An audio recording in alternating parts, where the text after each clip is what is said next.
নমস্কার সবাইকে, রায় কিচেনে আপনাদের স্বাগত। ইলিশ মাছের মাথা দিয়ে কচুর শাক কিভাবে রান্না করলাম সেটাই আপনাদের সাথে শেয়ার করব। প্রথমে কচুর শাক কেটে ধুয়ে সেদ্ধ করে নেব। ঢাকা দিয়ে সেদ্ধ করে নেব 5 থেকে 6 মিনিট।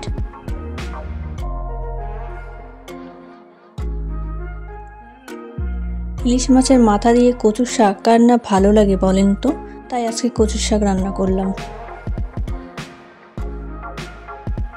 সেদ্ধ হয়ে গেছে, এখন নামিয়ে জল ঝরিয়ে নেব।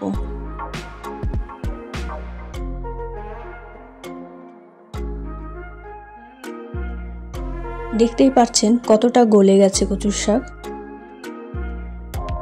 এখানে ইলিশ মাছের মাথা ধুয়ে নিয়েছি।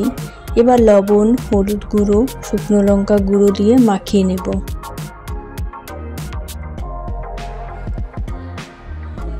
কড়াইয়ে তেল গরম করে হাফ চামচ কালো জিরে ফোড়ন দিয়ে মাছের মাথাগুলো ভেজে নেব।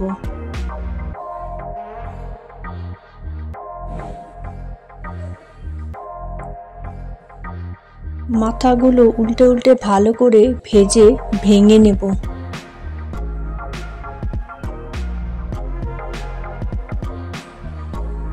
ভাজা হয়ে গেছে, এখন নামিয়ে নেব।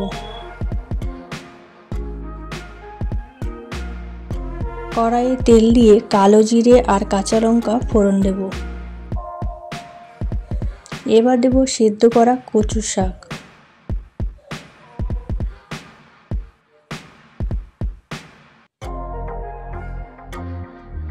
স্বাদ মতো লবণ, 1 চামচ হলুদ গুঁড়ো আর সামান্য চিনি দিয়ে ভালো করে নাড়তে হবে।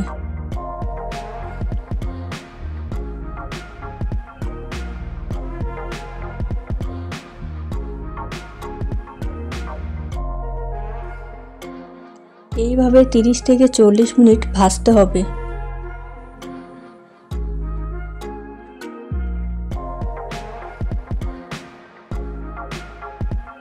ভাজা হয়ে গেছে।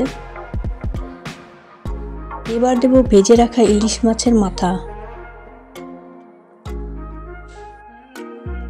মাথাটা দিয়ে 5 থেকে 6 মিনিট নেড়ে নামিয়ে নেব।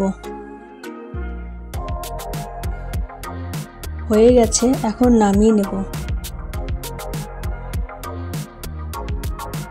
কি দারুণ হয়েছে খেতে! আপনারা বাড়িতে একবার বানিয়ে খেয়ে দেখবেন, খুব ভালো লাগবে। জিভে জল আসা রেসিপি।